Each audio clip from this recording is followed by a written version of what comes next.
Abra sua Bíblia comigo, na segunda carta de Paulo aos Tessalonicenses. Quem esteve pela manhã, já foi ministrado. Se você voltou à noite, significa que você precisa ouvir duas vezes a mesma coisa. Isso é muito bom, né?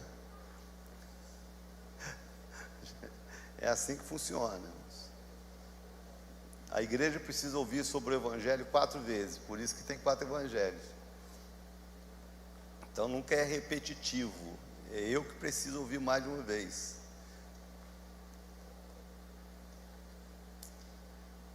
Segunda carta de Paulo aos Tessalonicenses, capítulo 1, nós vamos ler do versículo 1 ao versículo 4.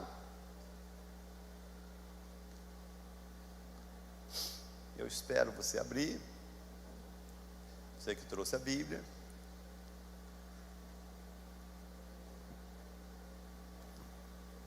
Diz assim a palavra do Senhor: Paulo, Silvano e Timóteo, a igreja dos Tessalonicenses em Deus nosso Pai e no Senhor Jesus Cristo, graça e paz a vós outros, da parte de Deus Pai e do Senhor Jesus Cristo. Irmãos, cumpre-nos dar sempre graças a Deus no tocante a vós outros, como é justo, pois a vossa fé cresce sobremaneira, e o vosso mútuo amor de uns para com os outros vai aumentando, a tal ponto que nós mesmos nos gloriamos de vós nas igrejas de Deus, à vista da vossa constância e fé, em todas as vossas perseguições e nas tribulações que suportais. Pai amado, eu quero te agradecer por esse dia. Que dia tremendo, que domingo especial, primeiro domingo, não só de um mês, mas o primeiro domingo de um ano, que há meses o Senhor vem gerando dentro de nós tanta expectativa em relação a esse ano. Meu Deus, e iniciar dessa forma. Obrigado, gratos, meu Deus, somos, porque a tua graça entre nós é inexplicável, a tua presença entre nós é inexplicável, e nós queremos, Senhor, nos abrir diante do Senhor, nos render à tua palavra, nos render ao mover do teu Espírito Santo, nos abrir para sermos ministrados pelo Senhor. E é o que nós fazemos nessa hora, e te pedimos que o Senhor venha falar conosco, que essa palavra encontre lugar no íntimo de cada coração, e que seja o início de um processo, meu Deus, de crescimento, de maturidade, na nossa vida pessoal, familiar, como igreja. Meu Deus, que esse seja o início de grandes experiências, que eu creio que o Senhor está preparando para nós esse ano. Fala, pois, conosco, eu oro e agradeço, em nome de Jesus, amém. Amém ou não amém? Amém, muito bem. Presta atenção numa dica que eu dei hoje cedo, eu queria repetir. Geralmente, pelo menos eu creio que tem sido assim nos últimos anos, acho que desde que eu comecei a perceber isso, que geralmente as primeiras palavras do ano, elas são as palavras que definem as direções em relação ao decreto. São as primeiras palavras do ano que o Senhor traz ensinamento, que o Senhor traz direção, são as primeiras palavras do ano. Então elas são determinantes para eu viver ou não viver um decreto. Então é muito importante você estar muito antenado naquilo que Deus fala, para que você aprenda, porque se eu aprendo, eu cresço, e com certeza, um decreto que me desafia a amadurecer, a aprender é essencial, porque eu só amadureço quando aprendo. Então, fique muito atento nesse tempo, preste atenção em cada palavra que o Senhor ministrar, cada quarta, cada domingo, fique muito atento, registre isso, amém? Uma dica, vamos lá. Todas as pessoas, irmãos, que têm assim, uma alma sarada, elas gostam de ser elogiadas, mas elas não dependem de ser elogiadas para fazer o que fazem e para ser o que elas são. A grande questão e a grande diferença da maturidade está justamente nessa questão de como eu recebo elogios. Isso tem assim, uma importância muito grande, porque ninguém gosta de ser tratado como imaturo. Se você quer deixar um adolescente profundamente irritado, chama ele de criança. Porque tudo que o adolescente quer é virar jovem. Tudo que um adolescente quer é ser tratado como adulto. Então, se você chega para o adolescente e trata ele como criança, você irrita o adolescente profundamente, porque ele quer ser tratado como alguém que está crescendo, não como alguém que estagnou. Então, em todas as pessoas, ninguém gosta de ser tratado de imaturo.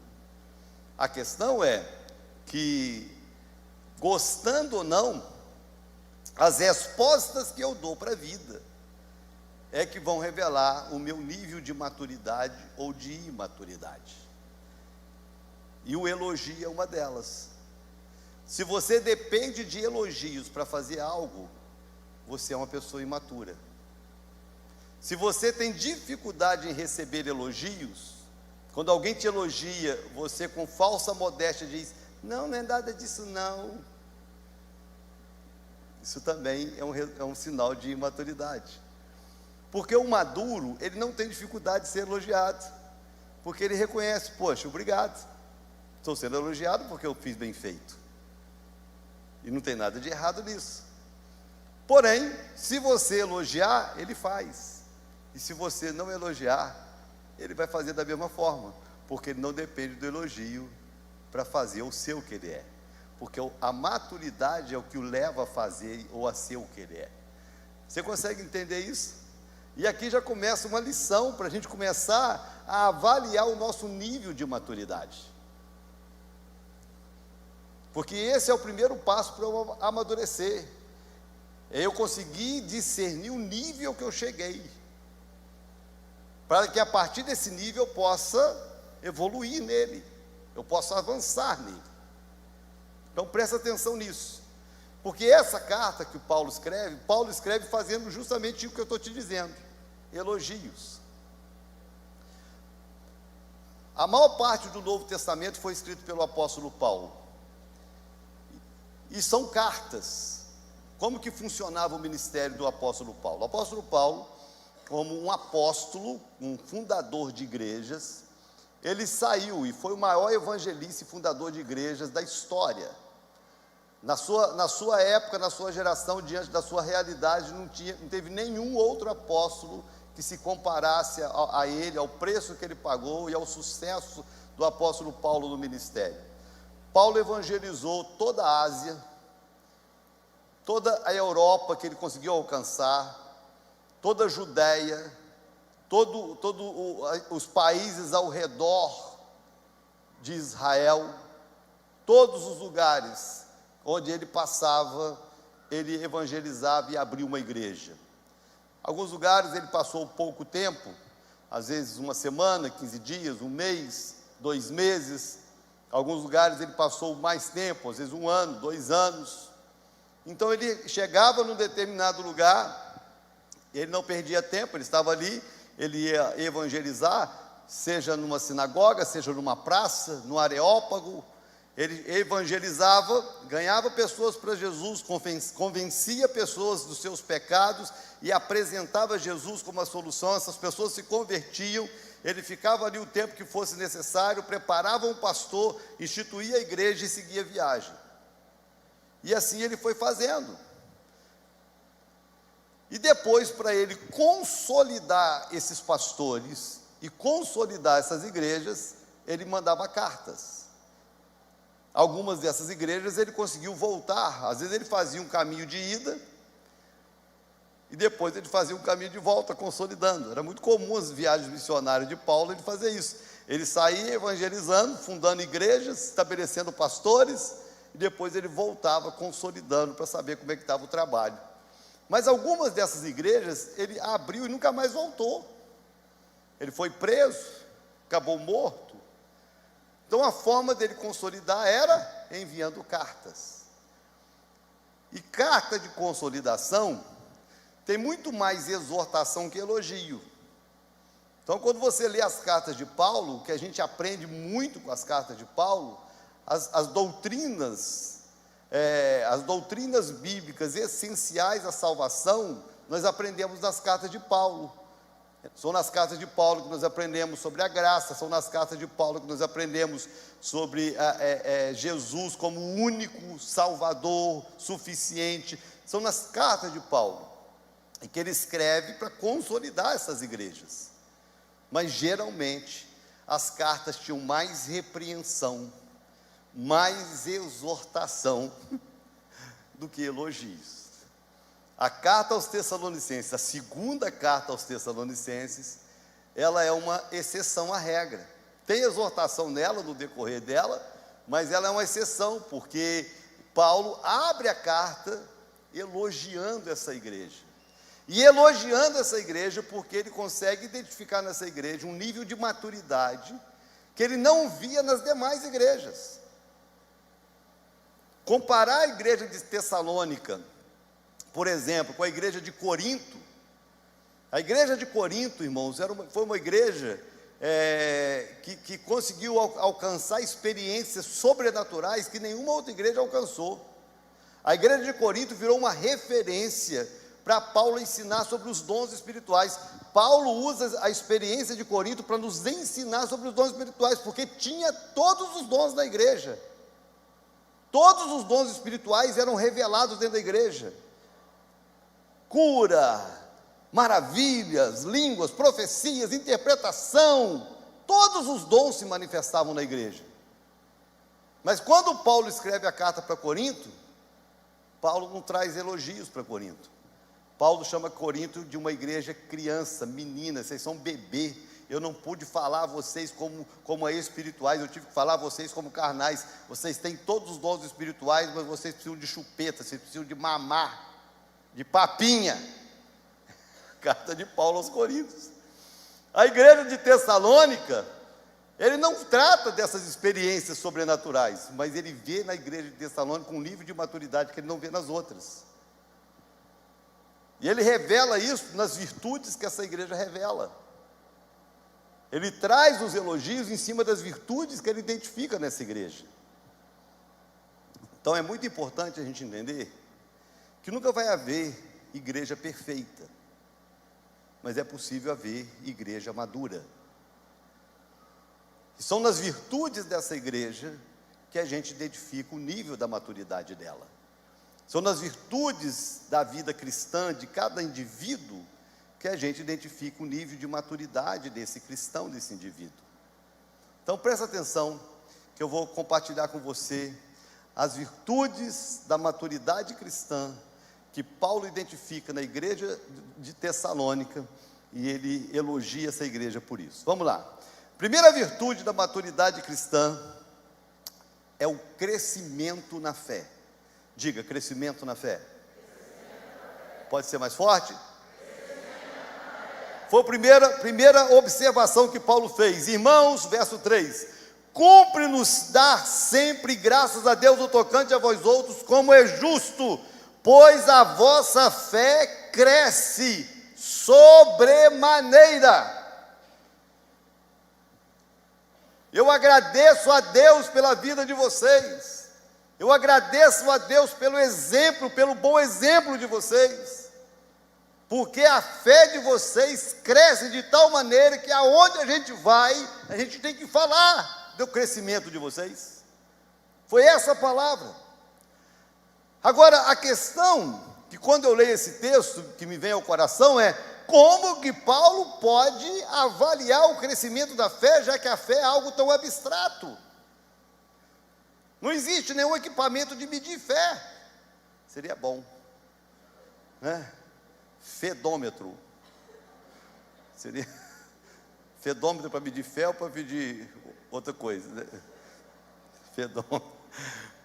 Podiam criar um aparelho para medir fé, mas não tem como. Como não tem aparelho para medir espiritualidade. Não tem como. Mas existem sinais que se tornam visíveis, que faz com que um pastor, ao olhar, diga: está crescendo ou não está crescendo.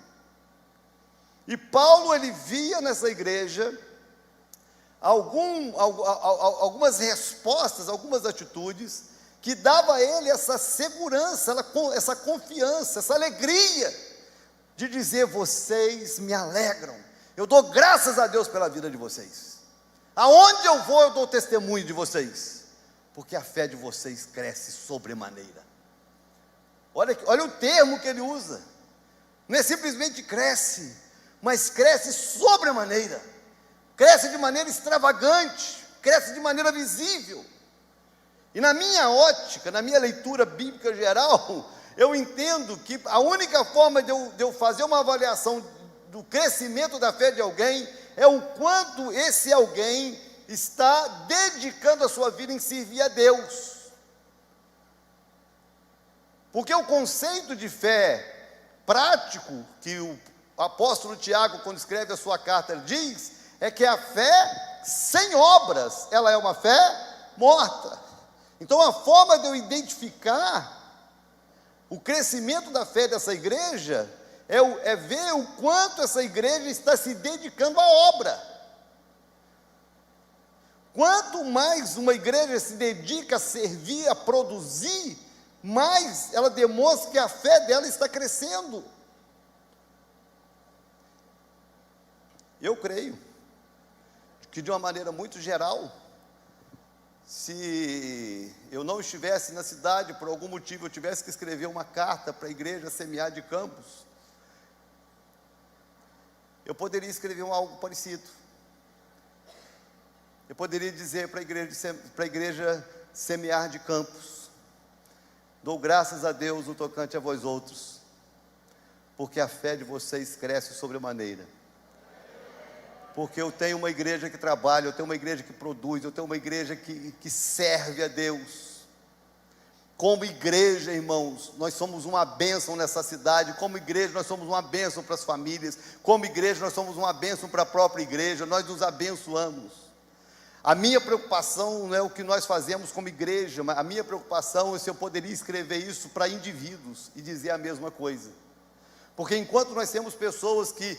Tem gente, irmãos, parece que tem algumas pessoas que parece que tem 10, né? Tem algumas pessoas na igreja que parece que não é um só, não, parece que tem uns 3. A impressão que eu tenho é essa. Você chega um dia, está no diaconato, você chega no outro dia, está na câmara, você chega no outro dia, está pregando aqui, você chega no outro dia, está lá no encontro ministrando, você chega no outro dia, está ministrando para os jovens, você chega no outro dia, está fazendo... E aonde tiver alguma coisa, você vê a mesma pessoa, não é possível, são 2. É gêmeos, é trigêmeos, não, é gente que demonstra o seu crescimento em Deus, servindo a Deus.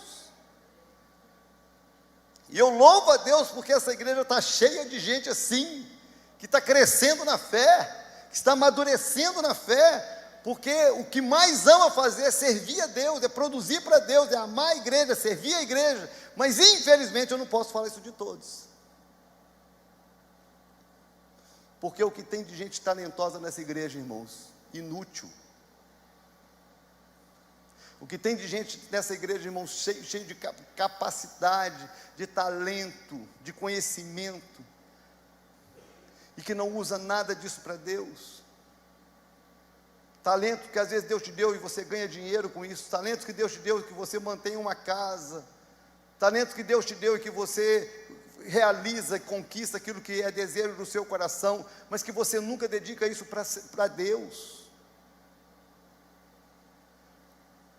E sabe qual é o problema? É que a maioria das pessoas que têm talento e não servem a Deus, elas sempre arrumam uma desculpa para não servir a Deus.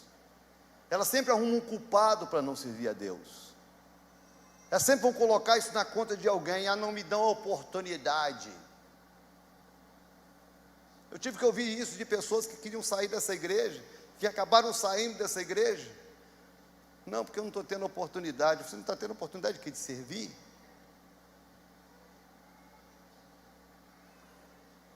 Como assim?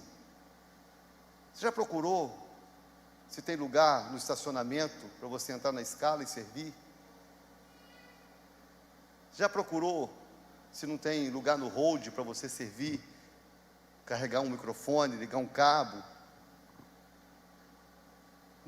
Mas o problema é que essas pessoas, elas não querem servir. Elas querem um holofote em cima delas, elas querem um microfone na mão. E se não tiver microfone, elas não estão realizadas. Se não tiver no púlpito, elas não são realizadas. Então o coração não é um coração que quer servir, é um coração que quer aparecer. E se não tiver a oportunidade de aparecer, e Deus, irmãos, é tremendo, porque Deus tem uma maneira muito sábia de cortar as asas dessas pessoas, para provar o coração delas. Olha que palavra tremenda, primeiro domingo do ano.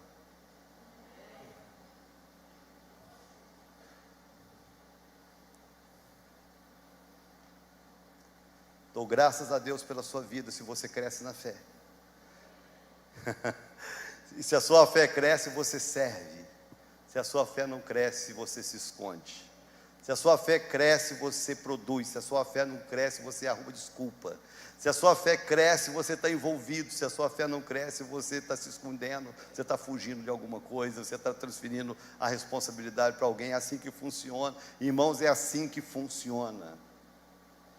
A primeira virtude do crescimento da fé, a primeira virtude da maturidade cristã é o quanto a nossa fé nos faz produzir para Deus. Presta atenção no que eu estou te falando, irmãos. Eu já ouvi muita gente com argumento assim, que chega a irritar. Não, eu vou sair dessa igreja, vou para a igreja pequena, que na igreja pequena a gente é mais útil. Isso é a maior mentira que existe. A igreja, quanto mais cresce, mais trabalho tem. A igreja, quanto mais cresce, mais oportunidade te dá. As pessoas não são úteis por falta de oportunidade, as pessoas não são úteis por falta de coração, falta de fé. Porque se eu creio em Deus e se a minha fé cresce, eu vou estar produzindo, eu vou estar envolvido de alguma forma, eu vou estar trabalhando para Deus. E não depende, como eu falei no início, de elogios, não depende de reconhecimento, não depende, simplesmente o prazer de ser útil. Primeira forma da gente avaliar a nossa maturidade, irmãos, nós avaliamos a nossa maturidade pelo nosso serviço, porque o nosso serviço revela a nossa fé. Se você é alguém que um dia chegou aqui e ficou assistindo, e depois se sentiu despertado e incomodado a se envolver, e você não consegue se ver aqui dentro, se não estiver envolvido com algo, você está crescendo em Deus, você está amadurecendo. Você está amadurecendo por dentro e por fora. E se você é uma pessoa que não depende de elogio para servir, você está amadurecendo mais ainda. Mas se você é o tipo de pessoas que entra aqui e sai daqui, e não se envolve com nada, você precisa rever o seu cristianismo e a sua maturidade. Primeira virtude da maturidade é o crescimento na fé. Uma fé que me faz trabalhar para Deus. Segunda virtude da maturidade cristã é o amor mútuo, o crescimento do amor. Olha o que ele diz: como é justo, pois a vossa fé cresce sobremaneira, e o vosso amor, vosso mútuo amor de uns para com os outros vai aumentando. Outra coisa abstrata, porque não tem medidor de amor. Se tem fedômetro, nós vamos fazer um amorômetro. Nós vamos criar não tem como você medir amor. Como é que mede amor? Não tem como você medir amor, a não ser pelos frutos desse amor, pelas atitudes desse amor. Concordam comigo? Então Paulo olha para essa igreja e vê que entre os irmãos era algo tão forte, tão assim notório, não tinha como esconder. E ele agradece a Deus e elogia e vê a maturidade dessa igreja por perceber que entre os irmãos havia amor. E como eu disse, nunca existiu, não existe, nunca vai existir uma igreja perfeita. Nunca. Mas a maturidade é capaz de nos levar a relacionamentos de respeito. A maturidade é capaz de gerar no nosso meio relacionamentos de amor, onde as nossas diferenças são vencidas porque nos amamos. Porque se eu não sou capaz de amar o próximo, irmãos, isso revela um nível de maturidade muito grande. Tem crente que é pior do que criança. Você lembra quando a gente era pequeno? Quando a gente brigava com o primo, com o irmão, né? Tô de mal. Biribiribá, parei de brincar. Não volto mais aqui. Se fizer mesmo, irmãos, eu só lembro depois que eu faço, já era. Não volto mais aqui. Não quero mais saber de célula. Vou sair do diaconato. Porque... E geralmente são pelas coisas mais tolas. Mais tolas. Vou entregar o diaconato, vou sair do diaconato, porque eu só sou escalado para ficar naquela porta que não entra ninguém. Só me colocam naquela porta que não entra ninguém. Eu vou sair desse diaconato. Para que eu vou ficar numa porta que não entra ninguém? Geralmente as pessoas abrem mão pelas coisas mais doidas, imbecis, infantis. Vou sair do ministério, vou largar o ministério, vou largar isso, vou largar aquilo. Vou sair do teatro, vou sair do louvor, vou sair... porque não riu para mim, porque eu não entrei naquela coreografia. E esse negócio, essa coisa do respeito, do amor pelo que eu faço, do amor ao outro, do amor pela igreja, parece que se perde. Uma grande demonstração de amor, irmãos, para mim, é o tal do perdão. A maior demonstração de amor é o perdão, que é outro desafio. Os meninos não conseguem se perdoar. Os meninos ficam arquitetando uma forma de se vingar. Só uma pessoa madura é capaz de perdoar. Só uma pessoa madura é capaz de conviver com o erro do outro sem ressentimentos. Só um maduro é capaz de conviver com as deficiências do outro e respeitar e amar apesar disso. E a gente precisa avaliar o nosso nível de maturidade. E nós avaliamos quando nós somos capazes de avaliar o quanto nós amamos o outro, o quanto nós perdoamos o próximo, o quanto nós respeitamos o próximo, o quanto nós somos capazes de conviver com as diferenças sem nos tornarmos indiferentes ao outro.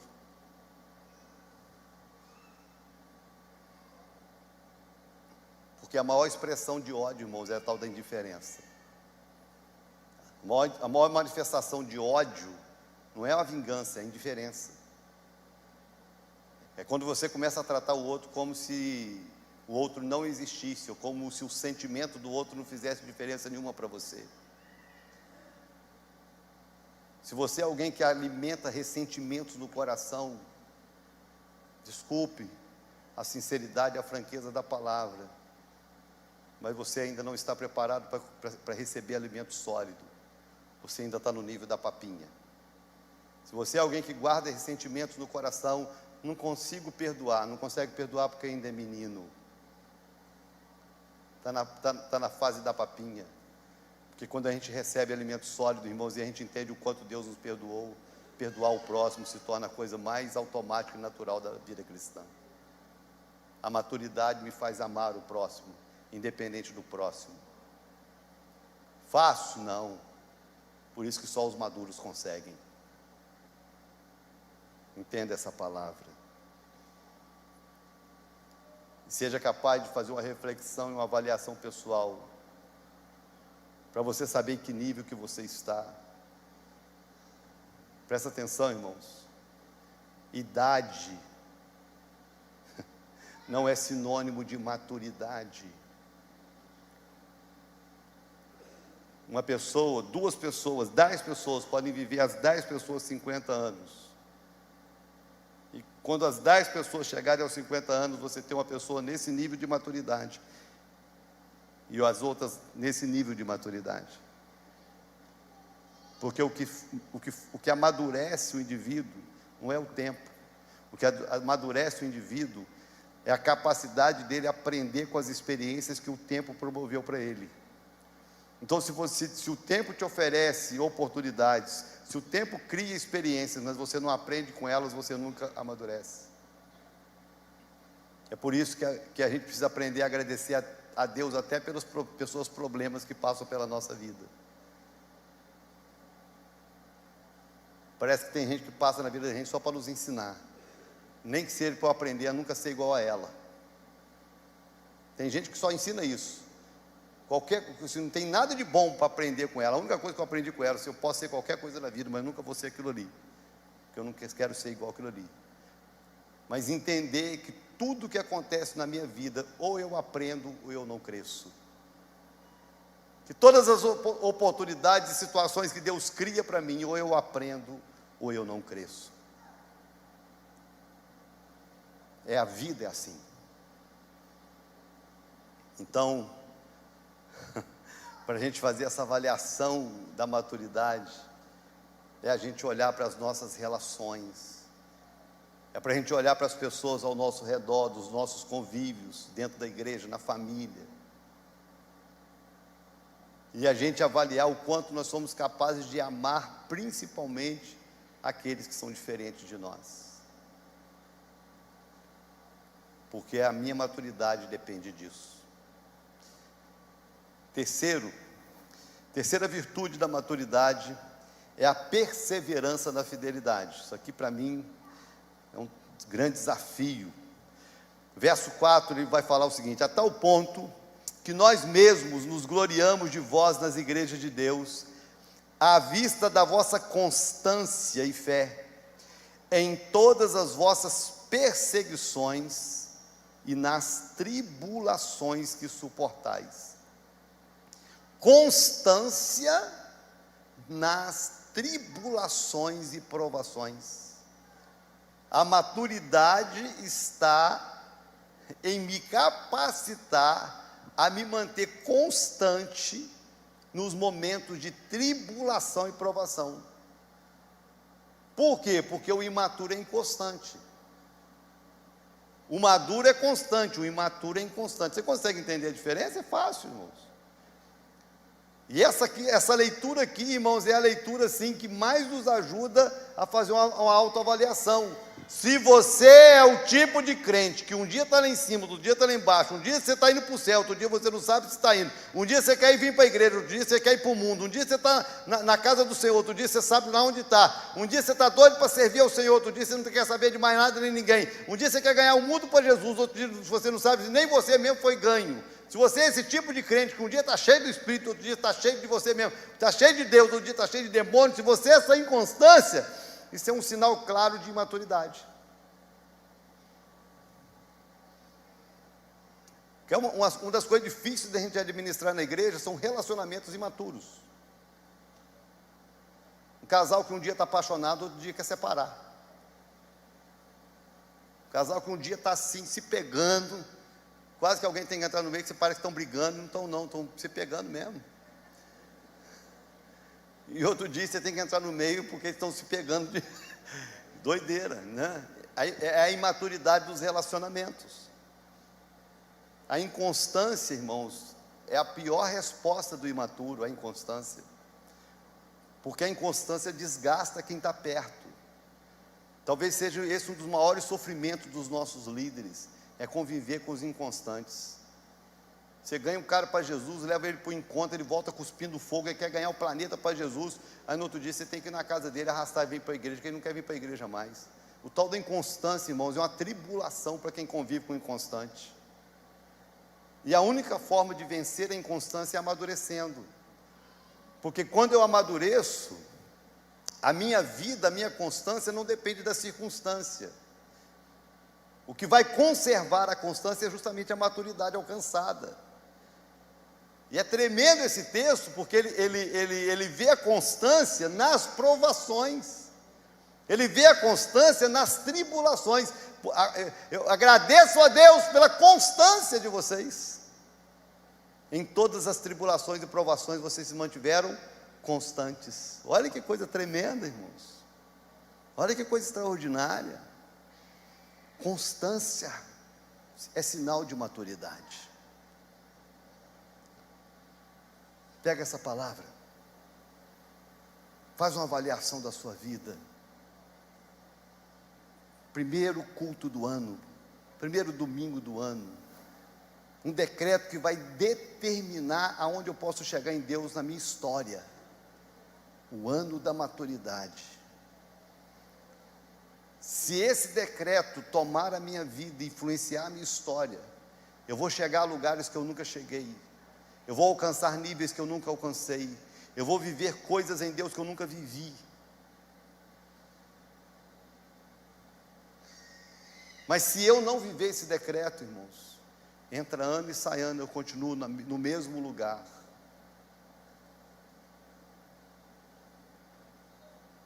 E a maturidade depende do crescimento da fé, do crescimento do amor e da perseverança na fidelidade.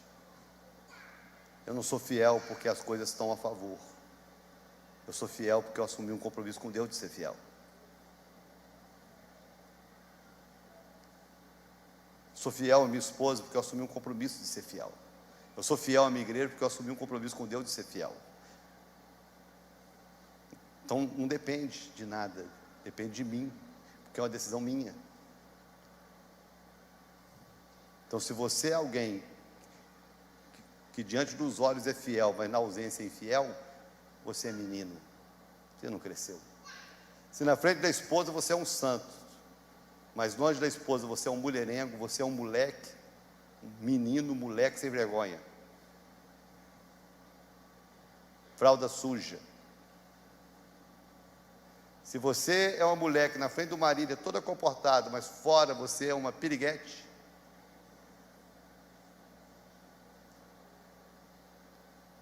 você é imatura, molequinha de rua.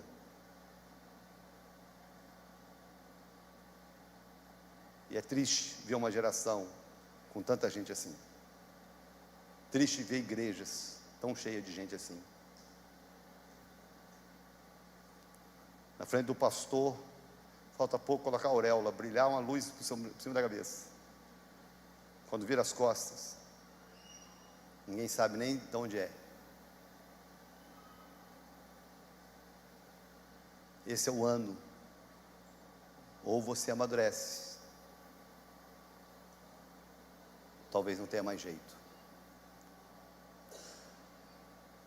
Amadurecer não é uma opção, irmãos.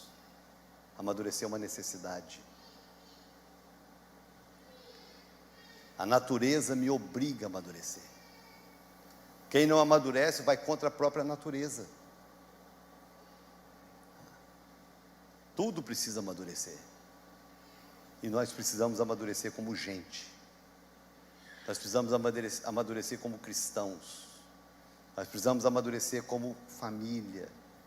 Nós precisamos amadurecer como amigos. Nós precisamos amadurecer no nosso discipulado. Nós precisamos amadurecer nos nossos relacionamentos. Nós precisamos amadurecer. Presta atenção, porque toda ceia do Senhor, ela não pode ser apenas uma ceia. A ceia precisa ter um propósito. Porque a ceia, ela é uma aliança. E toda aliança tem que ter propósito. A minha oração, irmãos, é que quando você cear hoje à noite, quando você for participar dos elementos da ceia essa noite, que você faça uma aliança com Deus, que você se comprometa com Deus em entender o nível que você está e tome uma decisão de não terminar o ano como você está começando. Porque a grande questão não é como eu começo, a grande questão é como eu termino. Porque talvez eu ouça uma palavra dessa e eu me sinto envergonhado. Às vezes eu ouço uma palavra dessa e eu me sinto confrontado. Às vezes eu ouço uma palavra dessa e eu falo assim, poxa, eu não precisava ouvir isso. Mas eu ouço uma palavra dessa e reconheço que eu não sou tão maduro como eu pensava, ou como as pessoas pensam de mim, e eu sei que não sou. Mas eu ouço uma palavra dessa e saio daqui determinado de não continuar vivendo como eu vivo, de não continuar agindo como eu estou agindo. Eu saio daqui decidido, eu vou mudar de vida. Esse ano eu vou romper. Esse ano eu vou alcançar o que eu nunca alcancei. Esse ano eu vou deixar de mimimi e vou me tornar um crente sério, consagrado. Esse ano eu vou deixar de mimimi e vou me tornar o homem da casa, vou me tornar a mulher da casa. Esse ano eu vou deixar de mimimi e vou me tornar um crente produtivo, envolvido na obra do Senhor. Então, quando você participar da ceia, participe fazendo uma aliança com Deus. Que essa ceia seja a ceia que abre a oportunidade do amadurecimento. Onde você, eu vou cear, hoje eu vou cear, num compromisso com Deus. Eu não aceito continuar do jeito que eu estou, eu vou amadurecer. Vou vencer os meus argumentos e vou amadurecer. Vou vencer as minhas desculpas e vou amadurecer. Como? Servindo a Deus, amando o próximo, perseverante, constante, independente das circunstâncias. É uma decisão. Você entendeu essa palavra? Amém.